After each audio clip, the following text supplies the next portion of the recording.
आप जैसा सोचते हैं वैसे ही दुनिया आपके लिए बन जाती है। आप जो चाहते हैं वह चाहे दुनिया के किसी भी कोने में हो वह आप तक अवश्य ही पहुंच जाएगा। केवल आपको सोचने की शक्ति पर विश्वास रखना होगा। और यह विश्वास कैसे आएगा, यही हम आज एक प्रसिद्ध भिक्षु की कहानी के माध्यम से जानेंगे। तो चलिए कहानी की शुरुआत करते हैं। दोस्तों, किसी ने पूछा था कि ध्यान की कोई सरल विधि बताए जिससे हम सीधे ध्यान में उतर जाएं और हमें ज्यादा मेहनत भी ना करनी पड़े। लेकिन मेरा आप लोगों से एक सवाल है, आपको क्या लगता है इस दुनिया में कोई भी कार्य करने के लिए क्या हमें मेहनत करने की कोई आवश्यकता नहीं है? क्या बिना कुछ किए ही कोई भी कार्य पूरा किया जा सकता है? और आपको ऐसा क्यों लगता है कि ध्यान इतना मुश्किल कार्य है? क्या आप उसे कर ही नहीं पाते? और अगर आप सोचते हैं तो जरूर मुश्किल ही होगा।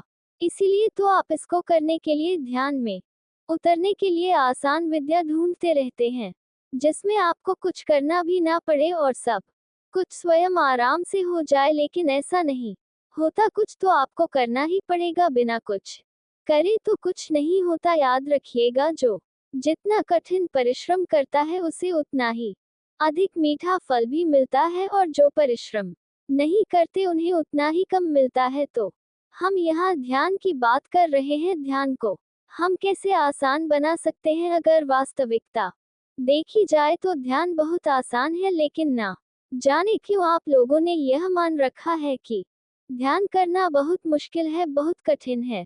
और मेरी एक बात अवश्य याद रखिएगा, एक मनुष्य के भीतर जो मानने की एक शक्ति है, यह उसके पूरे जीवन को बदल कर रख सकती है। इसलिए जब भी हम कुछ मान लेते हैं तो सामने वाली चीज वैसे ही हमें दिखाई देने लगती है और घटनाएं भी उसी के अनुरूप घटने लगती हैं। इसे एक छोटी सी कहानी के माध्यम से समझते हैं। एक छोटा सा गांव था। उस गांव में एक व्यक्ति रहता था जो हमेशा खुश रहता था।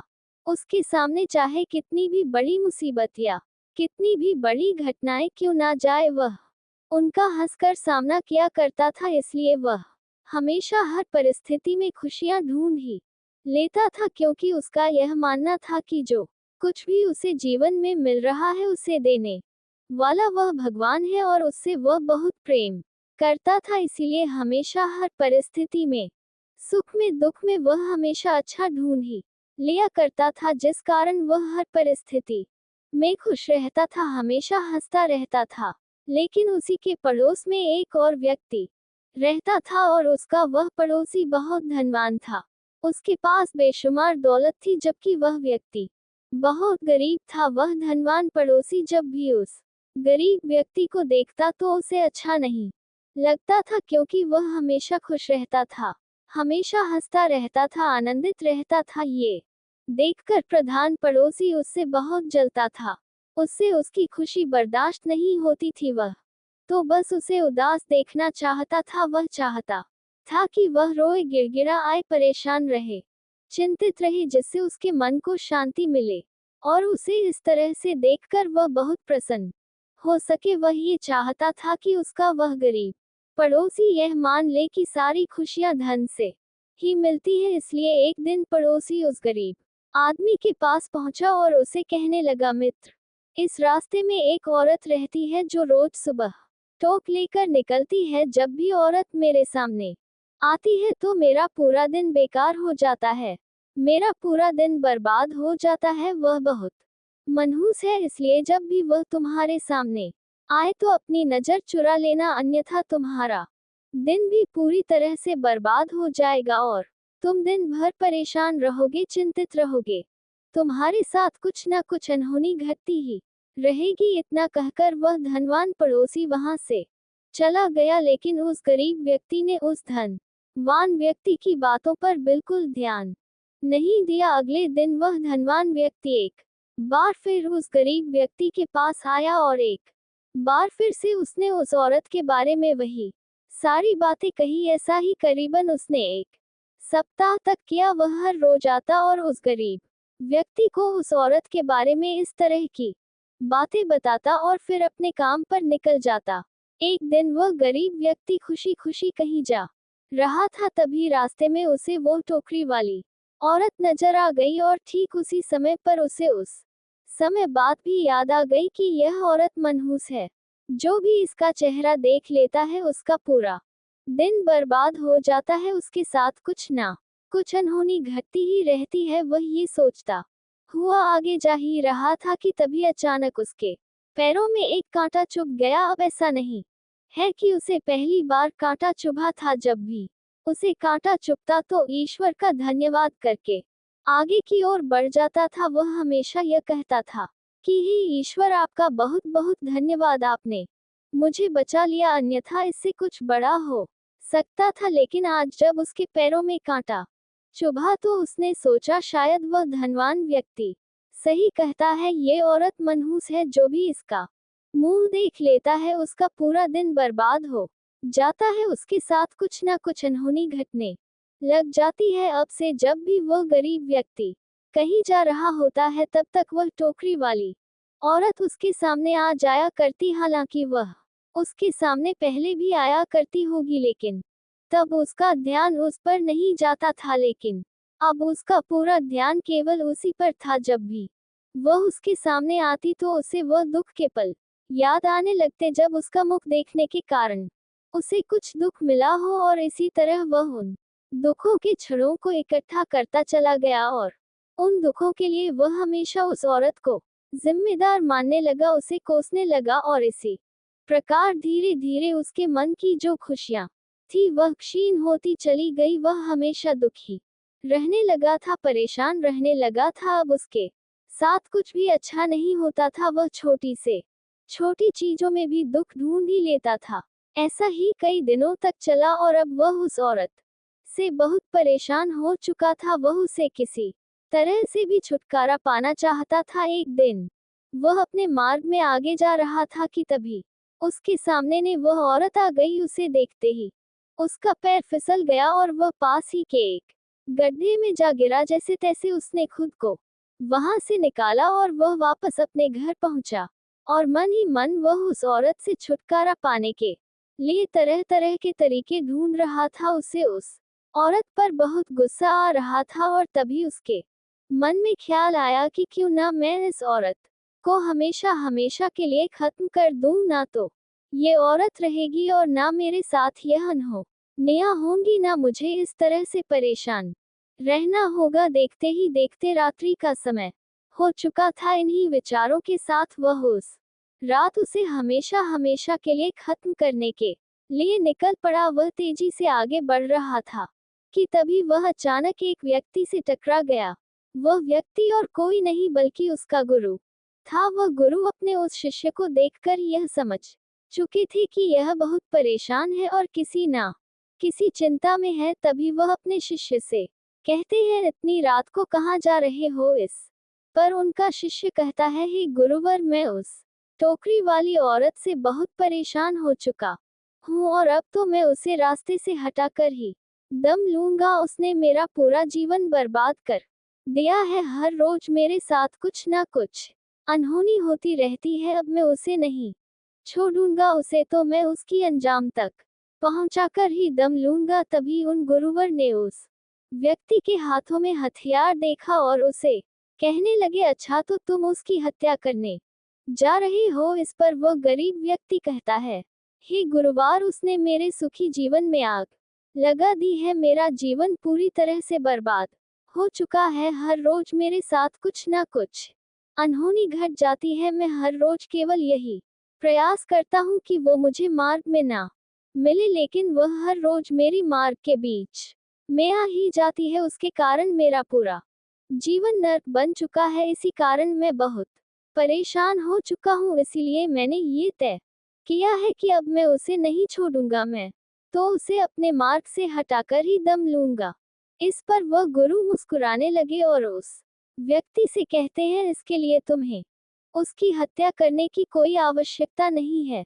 मैं तुम्हें एक मार्ग दिखाता हूँ, तुम उस पर चलो, तुम्हारा सब कुछ फिर से अच्छा होने लगेगा। इस पर वह व्यक्ति कहता है, हे गुरु, बताए वह कौन सा मार्ग है, मुझे क्या करना होगा? तभी वह गुरुवर कहते हैं, इसी मार्ग पर एक और औरत रहती है और मैंने उसके बारे में बहुत कुछ सुना है। मैंने ये भी सुना है कि जो कोई भी उसकी शक्ल देख लेता है उसका पूरा दिन बहुत अच्छा बीतता है, उसके साथ सब कुछ अच्छा होता है, वह बहुत भाग्यशाली है।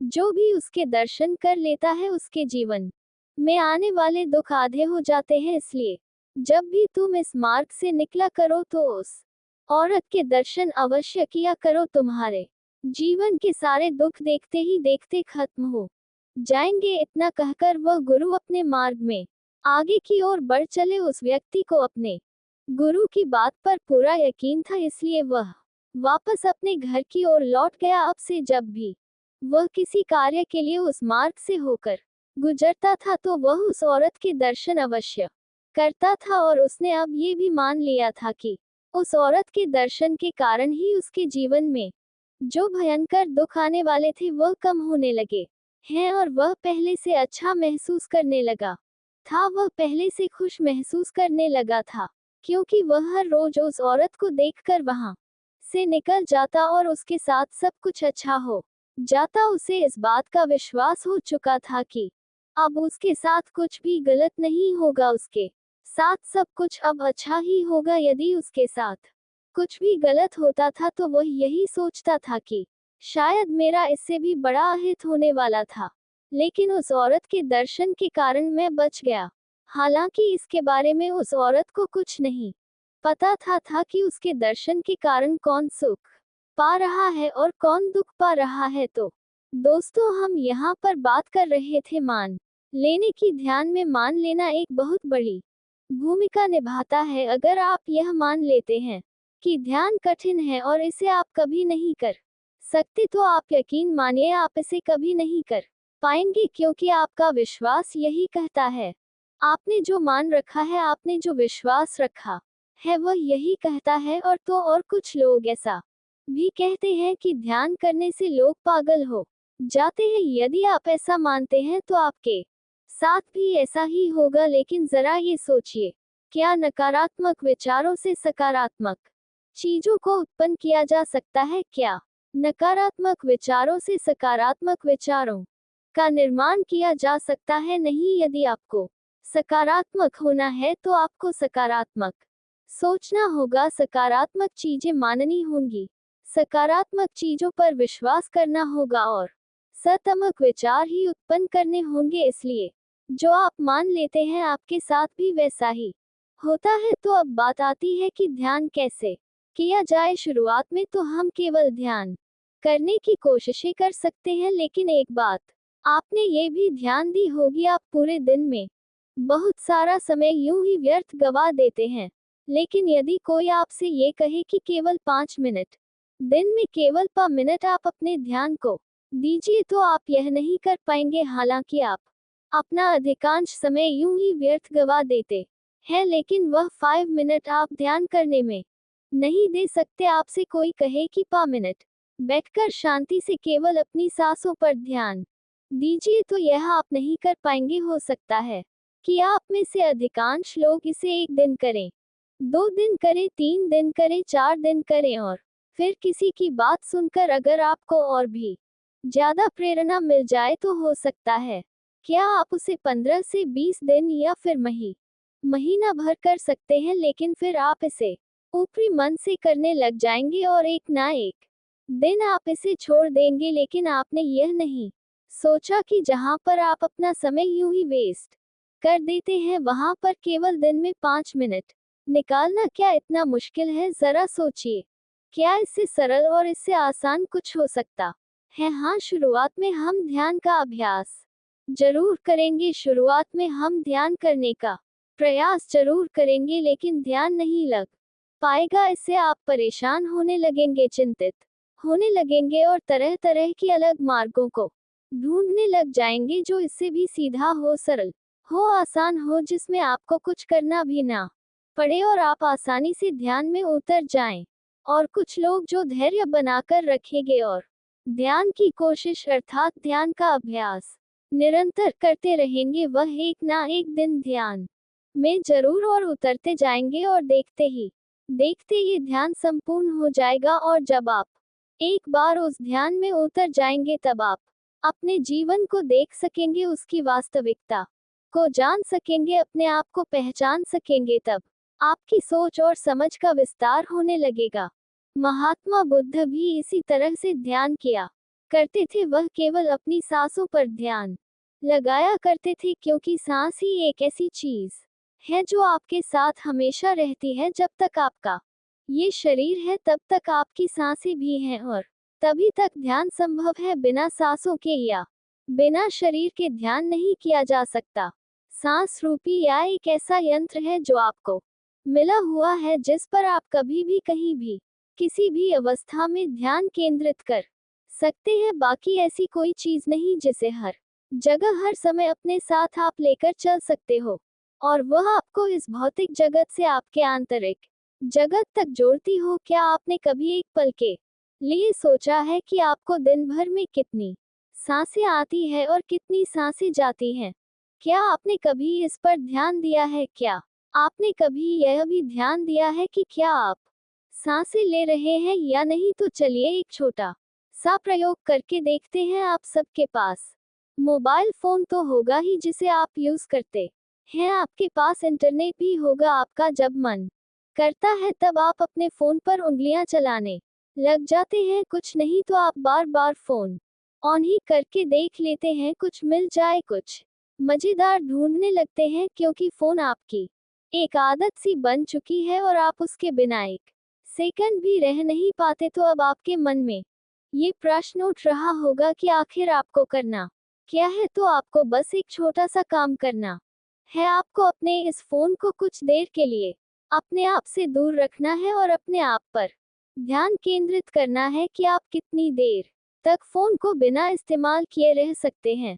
जब आप ध्यान देंगे तब आपको यह एहसास होगा कि आपके भीतर से कोई ऐसा है जो आपसे ये कह रहा होगा, जो आपसे जोर जबरदस्ती करेगा कि उस फोन को उठा लो, उस फोन को ऑन करो और देखो कि क्या हो रहा है, क्या चल रहा है। कुछ नया तो नहीं आया, कुछ मजेदार आया होगा। अब आपके मन में ये प्रश्न उठ रहा होगा, क्या आखिर यह जोर जबरदस्ती हमसे करेगा कौन? तो यह कोई नहीं है, ये तो केवल आपकी एक आदत है, और यह आदत घटना चाहती है, क्योंकि हम जो भी आदतें अपनाते हैं वह आदतें घटने के लिए ही होती है, और वह सभी घटना ही चाहती है। वह आपके द्वारा बाहर की ओर कार्य करना चाहती है, और अगर यह एक आदत है जो आप पर हावी हो रही है तो आंखें बंद करना और ध्यान देना कि आप में यह आदत कहाँ से आई है और आपके भीतर यह कहाँ समाई हुई है। क्या आप इसे जान सकते हो? क्या आप इसे पहचान सकते हो? क्या आप इस पर नियंत्रण पा सकते हो? अगर हाँ तो कैसे? और यह केवल एक आदत नहीं है, ऐसी कई सारी आदतें हमारे भीतर यूं ही छुपी हुई है, जो हमारे द्वारा बाहर के कार्य करना चाहती है, अर्थात घटना चाहती है, और इन्हीं आदतों के कारण हमारा निर्माण होता है। यही आदतें हमारा निर्माण कर रही हैं, और वह भी बिना हमारी अनुमति के। क्या आपने इस बारे में कभी सोचा था? ऐसे ही जीवन की छोटी छोटी बातों में आप ध्यान को केंद्रित कर सकते हैं, उसमें अपने आप को ढूंढ सकते हैं, समझ सकते हैं, पहचान सकते हैं, उनकी वास्तविकता और सत्यता को देख सकते हैं। सकता है ये प्रयोग आप में से कई लोगों को समझ में आया हो और ना भी समझ में आया हो। यदि आपको समझ में आया तो आप मुझे कमेंट में जरूर बताइएगा, और यदि आपको ये प्रयोग नहीं समझ में आया तो भी आप मुझे कमेंट में बता सकते हैं। कर्तव्यनिष्ठ इंसान बनने के लिए केवल एक ही विचार को बार बार सोचकर कैसे सफलता प्राप्त की जा सकती है, इसी विषय पर हम अगली कहानी आपको सुनाएंगे। तो चलिए कहानी की शुरुआत करते हैं। दोस्तों, पूरे राजमहल में पायल की झनकार गूंज रही थी। मंत्री, सेनापति और अन्य सभी सभासद नशे में पूरी तरह से डूबे हुए थे, यहाँ तक कि सम्राट भी पूरी तरह से मदहोश हो चुके थे। भोग विलास का ये दृश्य देखकर गुरुवर को बहुत तकलीफ हुई। उनके सीने में मानो एक खंजर सा गड़ गया। वह ये सोचने लगे, क्या ये वही राजा है जिसे एक महान नायक बनाने के लिए मैंने सालों तक उसे प्रशिक्षण दिया था, और आज ये सब क्या हो रहा है? गुरुवर राजा को सम्राट की गद्दी पर बैठाकर वन में स्थित अपने आश्रम चले गए थे, और जब उन्हें राजा के इस व्यवहार के बारे में पता चला, उन्हें राजा के द्वारा किए गए इन कर्मों के बारे में पता चला तो वह शीघ्र ही राजमहल आ पहुंचे, और राजमहल में ये दृश्य देखकर वह खुद को रोक ना सके। उन्होंने एक गहरी सांस ली और कठोर आवाज में चिल्लाते हुए कहा, बंद करो। ये सब उन गुरुवर की इस कठोर आवाज को सुनते ही वहां पर उपस्थित सभी लोग एक पल के लिए मौन से हो गए, मानो उन गुरुवर की आवाज ने सभा के नशे को पूरी तरह से चीर कर रख दिया। संगीत थम गया और उन गुरुवर की आवाज को सुनकर वह सम्राट चौंक गया। किसी तरह से उसने होश संभाला और उठ खड़ा हुआ। उसने उन गुरुवर को प्रणाम किया। इस पर वह गुरुवर क्रोधित होते हुए सम्राट से कहते हैं, सम्राट, जीत पर सोओगे तो हार में उठोगे। कर्म ही मनुष्य का धर्म है और जो यह नहीं करता वह कमजोर और नकारा हो जाता है। इस पर वह सम्राट जवाब देते हुए उनको वर से कहता है, गुरुवर, क्षमा कीजिएगा, परंतु जब से मैं सम्राट बना हूँ तब से मैंने केवल राज्य ही संभाला है। मैं राज्य को संभालने में इतना व्यस्त हूँ कि मैंने अपने ऊपर तनिक भी ध्यान नहीं दिया है, और ऐसा सम्राट होने का भला क्या फायदा जहाँ हमें हर दिन केवल कठपुतली की तरह काम ही करता रहा। कठपुतली की तरह मैं नचाया जाता रहा हूँ। ना तो मैं अपनी इच्छा से उड़ सकता हूँ और ना ही अपनी इच्छा से बैठ सकता हूँ, और ना ही मैं अपनी इच्छा से कहीं बाहर जा सकता हूँ। जहाँ तक कि मेरा विवाह भी आपके लिए एक राजनीति ही थी। जब से मैं सम्राट बना हूँ तब से मैं एक पल के लिए भी चैन से सो नहीं पाया हूँ, और ऐसी अवस्था में यदि मैंने थोड़ा सा सुख पाने के लिए समारोह आयोजन कर लिया, थोड़ा सा भोग विलास कर लिया, तो इसमें क्या बुरा हो गया। यदि मैं एक सम्राट होकर भी सुख न भोग तो भला मेरी इस सफलता का क्या फायदा। अगर सफल होने के बाद भी मुझे उसी प्रकार संघर्ष करते रहना है जिस प्रकार मैं पहले कर रहा था, तो भला मेरी ऐसी विजय का क्या लाभ। इस पर वह गुरु मुस्कुराए और उन्होंने राजा से कहा, सम्राट, तुम सफलता और भोग विलास को एक चीज समझ बैठे हो, तुम विजय और आराम को एक चीज समझ रहे हो। अगर तुम्हारे जैसा ज्ञानी सम्राट, तुम्हारे जैसा ज्ञानी महाराजा अगर ऐसी भूल कर सकता है तो इसमें मेरी गलती है। अगर तुम जैसे सम्राट को इतना गंभीर भ्रम हो सकता है तो इसे मुझे विस्तार में तुम्हें समझाना ही चाहिए। आगे गुरुवर उस भरी राज्यसभा में राजा से कहते हैं, सम्राट, सबसे पहले तुम मेरी ये बात समझो कि संघर्ष से ही शक्ति प्रकट होती है। यदि विषय सरल बना दिया जाए तो कोई भी विद्यार्थी उसमें अपना मस्तिष्क नहीं खपा जाएगा, अर्थात वह अपना दिमाग कभी नहीं लगाएगा और उसका दिमाग कभी तीव्रता से काम करना सीख ही नहीं पाएगा। और यदि कभी आपत्ति ना आए तो सिपाही भी साहस नहीं जगा सकेगा। ठीक उसी प्रकार अगर जीवन में संघर्ष ना हो तो हम मनुष्य के भीतर की वह आंतरिक शक्ति कभी नहीं जागती। इसीलिए सफलता का असली मतलब होता है संघर्ष करते रहना, चुनौतियों को स्वीकार करना और संघर्ष करके खुद को और बेहतर बनाते जाना, शक्तिशाली होते जाना। इसीलिए संघर्ष का मतलब दुख नहीं बल्कि आत्मा की प्रगति होती है। उन गुरुवर के ये शब्द सम्राट के हृदय को भेद रहे थे। सम्राट ने उन गुरुवर की सारी बातें ध्यानपूर्वक सुनी और राज्यसभा में मानो एक सन्नाटा छा गया। तभी वह सम्राट दोनों हाथ जोड़कर उन गुरुवर से कहता है, गुरुवर, मुझे क्षमा करें, परंतु मैं ये जानना चाहता हूँ, यदि मैं भोग विलास ना करूं, यदि मैं समारोह का आयोजन ना करूं, तो मेरे इस मन को सुख कैसे मिलेगा।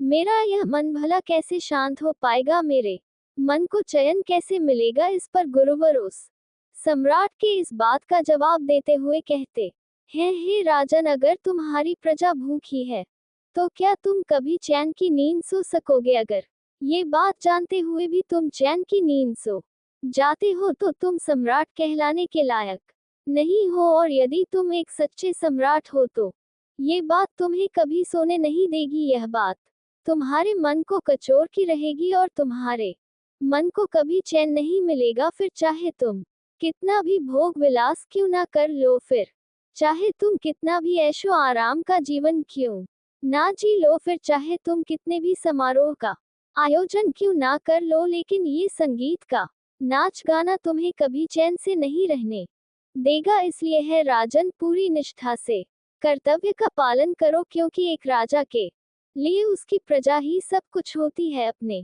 प्रजा की सेवा में जुट जाओ, अपना कर्तव्य पूरा करने के लिए दिन रात संघर्ष करो। संघर्ष से ही तुम्हारी आत्मा की शक्ति जागृत होगी, आत्मा की शक्ति से ही तुम मन को साथ पाओगे, मन को नियंत्रित कर पाओगे। और एक बार यदि तुम मन पर नियंत्रण साथ लोगे तो तुम गहरे आनंद का अनुभव कर पाओगे, जो इस तुच्छ शारीरिक सुख से कहीं ज्यादा अधिक गहरा है। और केवल तभी तुम्हें ये भी नजर आने लगेगा कि जिस संघर्ष को तुम कष्ट समझ रहे थे वह तो उन्नति की सीढ़ियां है, जिसे चढ़कर ही तुम उन्नति पा सकते हो। और यही सीढ़ियां तुम अपनी आत्मा को और प्रबल भी बना सकते हो। इसलिए है राजन, सफलता का असली मतलब सुख नहीं बल्कि कर्तव्य पालन और निष्ठा है। गुरुवर की यह सारी बातें सुनकर सम्राट के आंखों से पर्दा हट चुका था। वह उन गुरुवर की हर एक बात को अच्छी तरह से समझ चुका था। सम्राट पहले से ही बहुत ज्ञानी था, बस वह रास्ता भटक चुका था। उसके बाद से सम्राट ने अपना पूरा जीवन केवल अपनी प्रजा की देखरेख में लगा दिया। उसने पूरी निष्ठा से राज्य प्रशासन किया और देखते ही देखते उसकी प्रजा भी उससे अत्यधिक पसंद करने लग गई थी। लेकिन सम्राट के जीवन काल में एक ऐसा समय भी आया जब पूरे राज्य में भीषण अकाल पड़ा था, और इसी अकाल के दौरान सम्राट ने अंतिम 40 दिनों में अन्न का एक दाना भी नहीं खाया था, क्योंकि राजा की प्रजा के पास अन्न नहीं था। ऐसे में राजा भला भोजन कैसे ग्रहण कर सकता है। और 40 दिनों की लगातार अथक प्रयासों के बाद, मुश्किलों और संघर्षों के बाद सम्राट ने प्राण त्याग दिए। दोस्तों, ये कहानी बहुत छोटी सी है लेकिन हमें बहुत कुछ सिखाती है। आपने देखा होगा कि आजकल हम तरह तरह की संगीत सुनते हैं, मूवीज देखते हैं, तो हमें लगता है कि सफलता का असली अर्थ यही है, पैसा कमाओ और फिर जिंदगी में आराम करो, महंगी महंगी गाड़ियों में बैठो, महंगी कपड़े पहनो। लेकिन आप यह नहीं समझ पा रहे कि इससे आपको कितना नुकसान हो रहा है, क्योंकि यदि आप सफलता को आराम मान बैठे हो तो आपको कभी मेहनत करने का मन ही नहीं होगा, क्योंकि सफलता तो केवल नाम के लिए है, किंतु आप अपने मन के भीतर से तो केवल आराम ही आराम चाहते हैं। और देखते ही देखते हमारा अंतर्मन इस आराम के लक्ष्य को अपना भी लेता है। और यही कारण है कि हम में से अधिकांश से लोगों का काम में मन नहीं लग पाता, क्योंकि हम भीतर ही मन से आराम चाहते हैं, उस काम से छुटकारा चाहते हैं। और ऐसी अवस्था में यदि आपने सफलता पा भी ली तो उस सफलता में भला क्या अंतर आ जाएगा। इंसान की यात्रा मूल आधार से चेतना या शरीर से प्रकाश की है। इसलिए कभी संघर्ष से भागे मत, क्योंकि आत्मा को ऊपर उठाने के लिए, उसे मजबूत बनाने के लिए लगातार संघर्ष करते रहना चाहिए, ताकि आप अपने भीतर बैठे हुए उस डर, उस कमजोरी से लड़ सके, उसे हरा सके और उसे अपने भीतर से निकाल सके। इसलिए मुसीबत से डरिए मत, बल्कि उनका सामना कीजिए, उनसे संघर्ष कीजिए और खुद को मजबूत बनाइए, खुद को और ऊपर उठाइए। और इसके लिए आपको किसी युद्ध में जाने की कोई आवश्यकता नहीं है, बस अपने कर्तव्य काल का निष्ठा और ईमानदारी के साथ पालन करो। लेकिन अब आपके मन में यह सवाल उठ रहा होगा, हम क्या कर सकते हैं, हमारा तो मन ही नहीं लगता। तो इसका बड़ा ही सीधा सा जवाब है। इसके लिए आपको सबसे पहले एक लक्ष्य निर्धारित करना होगा। मान लीजिए कि आप 9 साल में क्या पाना चाहते हैं, उसे एक पेपर पर लिख दीजिए। अगले 3 साल में आपका लक्ष्य क्या है, यह आपको पहले जानना होगा। और फिर उस लक्ष्य को पाने से आपके जीवन पर क्या प्रभाव पड़ेगा, आपके परिवार पर क्या प्रभाव पड़ेगा। जो भी 3 साल का आपका लक्ष्य बनेगा, इस समय केवल वही आपका उद्देश्य है। और जब आप इस उद्देश्य का अर्थात इस लक्ष्य का पीछा करते हो, पूरा मन लगाकर काम को पूरा करने की कोशिश भी करते हो, लेकिन उसी दौरान हमारे मन में तरह तरह के विचार भी उत्पन्न होने लगते हैं। बार बार कहीं ना कहीं हमारे मन के भीतर एक ब्रह्म सा बना रहता है, जो आपको बार बार आलस्य और तामसिक की ओर ले जाता है। जिस कारण बार बार हमारे मन में एक डर उठता है, एक संदेह उठता है और हम खुद पर शंका करने लगते हैं। लेकिन आपको इन पर ध्यान नहीं देना चाहिए, बल्कि आपको इन्हें छोड़कर अपने कर्म पर ध्यान देना चाहिए। आपको उच्च कर्म करने की कोशिश करनी चाहिए। वास्तविकता में यही संघर्ष है जो आपको खुद से ही करना पड़ता है। इस बात को कुछ ऐसे समझने की कोशिश कीजिए। मान लीजिए आपके भीतर दो प्रकार के मस्तिष्क है, एक उच्चतम और दूसरा न्यूनतम, और दोनों ही आप पर नियंत्रण पाना चाहते हैं। उन दोनों के बीच में लगातार एक खींचातानी चलती रहती है जिसके बारे में हमें पता नहीं होता, लेकिन जब हम जागरूक होते हैं हम यह अच्छी तरह समझ पाते हैं और हम उन दोनों पर नियंत्रण साधने में सफलता भी प्राप्त कर लेते हैं। और इसे ही संघर्ष कहा जाता है, क्योंकि यह लड़ाई हमें भीतर की ओर लड़नी है। हमारा दुश्मन यहाँ पर और कोई नहीं बल्कि हम खुद ही हैं, और यहाँ पर हमारा मित्र भी कोई और नहीं बल्कि हम खुद ही हैं। यदि आप ही अपने जीवन में तरक्की पाना चाहते हैं तो तरक्की पाने के लिए इस नियम को समझने की आवश्यकता है कि बड़ी जिम्मेदारियां केवल उस व्यक्ति को ही मिलती है जो अपना किरदार अच्छी तरह से निभाता है। अर्थात यदि आप अच्छे से अपना कार्य कर रहे हैं तो अवश्य ही आपको और भी अच्छे काम मिलेंगे, आपको उन्नति मिलेगी। किंतु यदि आप अपने काम में आनाकानी कर रहे हैं, आप अपने काम को टाल रहे हैं, तो ऐसे में भला आपको कोई भी कार्य क्यों सौंपेगा। ये दुनिया संघर्ष पर ही टिकी हुई है और ये दुनिया का एक अडिग नियम है। इसलिए सफलता का असली मतलब संघर्ष खत्म हो जाना नहीं है, बल्कि संघर्ष का सामना करते हुए समझदारी से निडर होकर और शक्तिशाली बनते जाना है। जीतना ही सफलता है। इसलिए अपनी काबिलियत पर ध्यान दीजिए और अपने काम को पूरी निष्ठा और कर्तव्य के साथ पूरा कीजिए।